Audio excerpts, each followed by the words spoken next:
Emma sat in the dimly lit living room, staring at the framed wedding photo on the mantel. The image of Daniel smiling back at her felt like a cruel joke now. Just days ago, he had been alive, her husband, her partner, the man she thought she knew better than anyone. Now, he was gone, leaving behind nothing but memories, a mountain of condolences, and a suffocating emptiness she couldn't shake. The funeral had been overwhelming. Friends, family, and business associates flooded in, offering their sympathies and sharing stories about Daniel. They called him a good man, a devoted husband, a successful entrepreneur.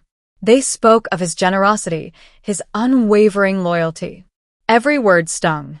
How was she supposed to move forward when her world had been shattered overnight? As she sat there, clutching a half-empty cup of cold tea, Emma's eyes drifted to the pile of mail on the coffee table. Bills, sympathy cards, and legal documents she hadn't touched yet. She reached for the stack, hoping to distract herself, and flipped through them absent-mindedly. Then, something caught her eye, an envelope with no return address, labeled urgent. Account statement enclosed. Frowning, she tore it open. Her breath caught as she read the contents. It was a bank statement for an account she had never heard of, in Daniel's name, holding a staggering amount of money. $423,750. Emma's mind raced. Daniel had always been open about their finances, or so she thought. They shared a joint account, and she knew about his investments, his business holdings. But this was something entirely different. Why had he kept this account a secret? And why had it only now surfaced after his death? A lump formed at her throat as she checked the transactions. Large withdrawals, deposits from unknown sources, and monthly transfers to another name. **S. Ramirez, **. She had never heard that name before. Her hands trembled as she reached for her phone. She needed answers. Maybe his lawyer could explain this. Maybe it was some forgotten business account. But deep down, a terrible feeling settled in her chest. Something wasn't right, and she was about to find out why. Emma couldn't sleep. The numbers from the bank statement burned in her mind, and the name S. Ramirez nagged at her like an unanswered question. Who was this person, and why had Daniel been sending them money every month? By morning, exhaustion was replaced by determination. She needed answers. If Daniel had been keeping secrets, she would uncover every single one. She drove to the bank, gripping the steering wheel so tightly her knuckles turned white. The air inside the car felt stifling, as if she was suffocating under the weight of a truth she hadn't even uncovered yet. When she arrived, she walked straight to a teller and handed over the statement. "I need information about this account. It belonged to my late husband." Her voice was steady, but her pulse pounded in her ears. The teller, a young woman with neatly tied-back hair, glanced at the document before giving Emma a hesitant smile. "I'm sorry, ma'am. I can't disclose details about this account unless you're listed as an authorized person." Emma swallowed hard. "I'm his wife. He passed away last week." The woman's expression softened. "I'm very sorry for your loss. If you have legal documentation like a death certificate and proof of estate ownership, you might be able to access the information." Emma left the bank frustrated but determined. She needed those documents and fast. Later that afternoon, she searched through Daniel's office, rifling through stacks of paperwork and folders. Most of it was routine business contracts, tax filings, insurance policies. But at the bottom of a locked drawer, she found something unexpected. A key. It was attached to a small tag labeled Apartment 714, Belridge Towers. Emma stared at it, her heart pounding. She knew Belridge Towers. It was a high-end residential building downtown. Her first instinct was denial. Maybe it was an investment property.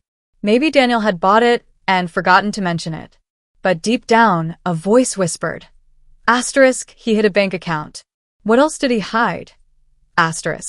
She had to see it for herself. That evening, Emma stood outside Belridge Towers, staring up at the sleek glass exterior. The building was beautiful, expensive. A place for people with money to burn. Her heart pounded as she stepped inside, her fingers curled around the key. She rode the elevator to the 7th floor, each ding tightening the knot in her stomach. The hallway was quiet, the carpet plush under her feet. She reached apartment 714 and hesitated.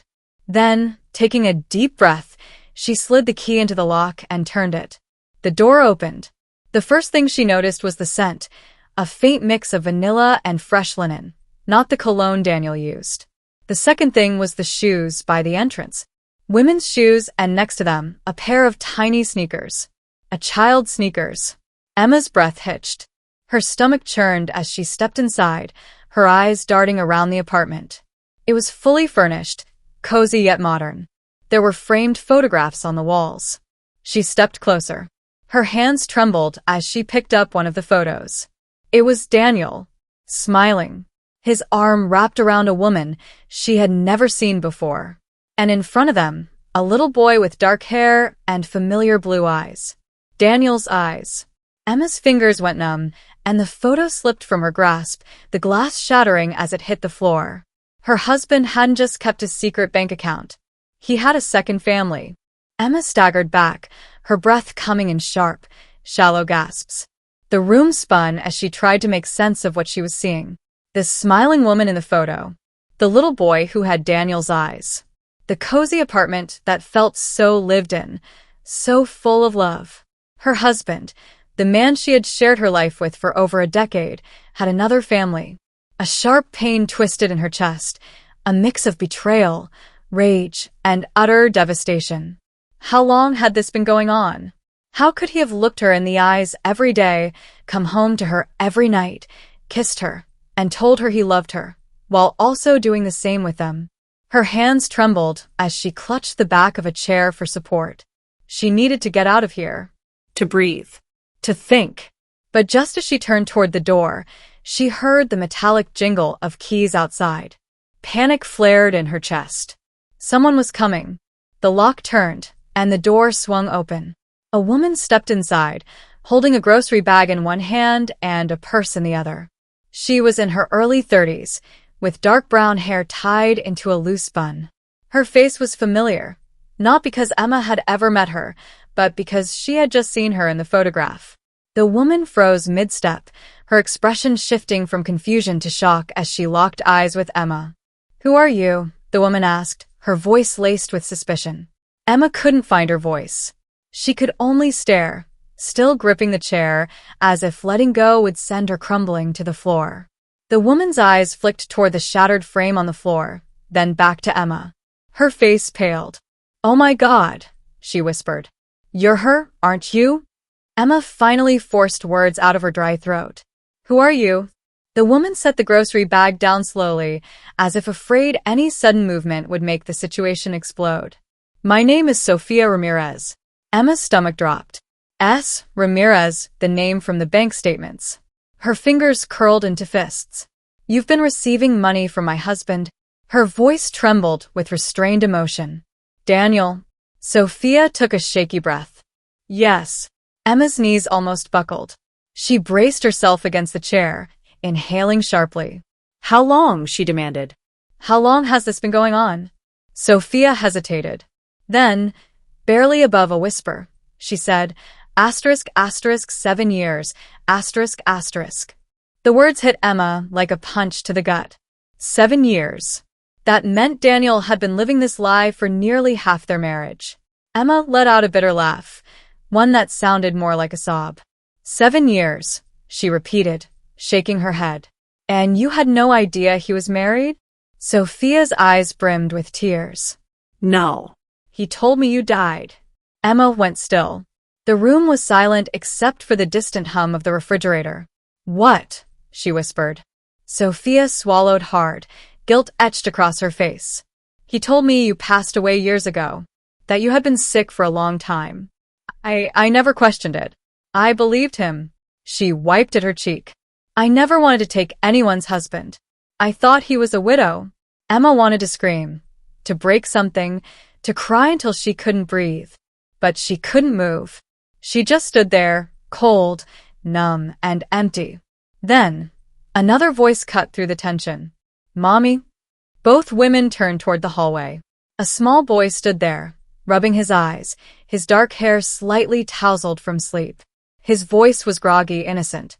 He looked at Emma with sleepy curiosity. Then his face lit up. "Daddy's home." Emma's heart clenched. Sophia turned away, her shoulders shaking as she covered her mouth. "No, baby," she whispered. "Daddy isn't coming home." But Emma couldn't take her eyes off the child. Off Daniel's son. Her husband had lied to both of them.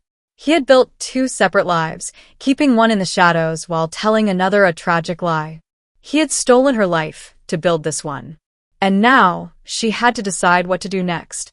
Emma sat in her car outside Belridge Towers, gripping the steering wheel so tightly her knuckles turned white. The encounter with Sophia replayed in her mind over and over, like a nightmare she couldn't wake up from. 7 years. For 7 years, Daniel had played them both for fools. He had stolen Emma's life, erased her existence, and used her to fund his secret family.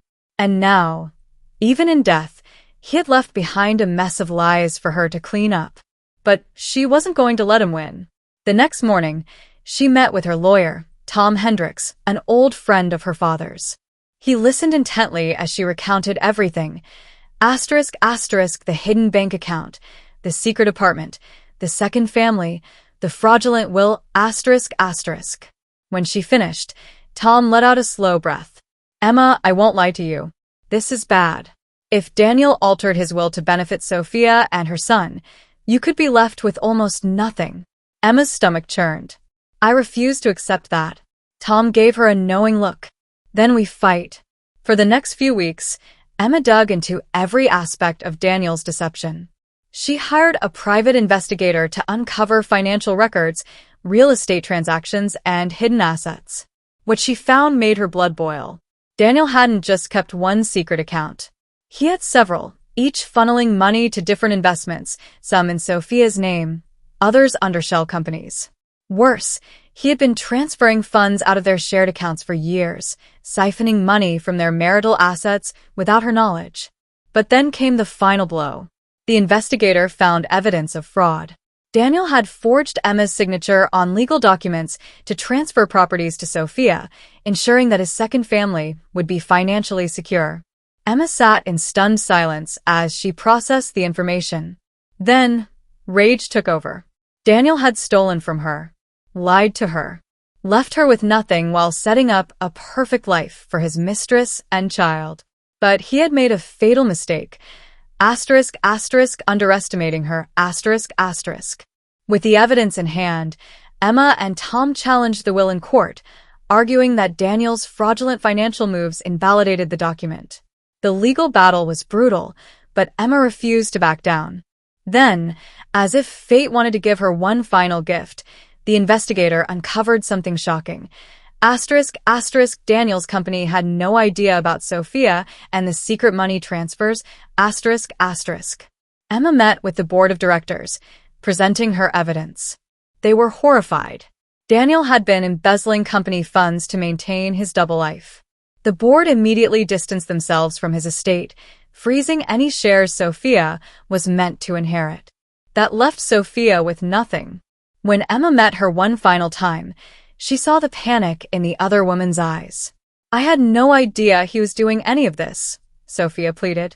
"Please, Emma, don't take everything. Think of my son." Emma's heart ached as she looked at the little boy who had Daniel's blue eyes. This wasn't his fault. She sighed. "I won't leave him with nothing. But you? You get nothing from me." In the end, Emma took back control of everything Daniel had tried to steal. She recovered her assets, claimed what was rightfully hers, and ensured that Sophia couldn't touch the hidden accounts. As she walked away from it all, Emma realized something. Daniel had tried to erase her life, but she had just erased his legacy instead. And she would never be fooled again.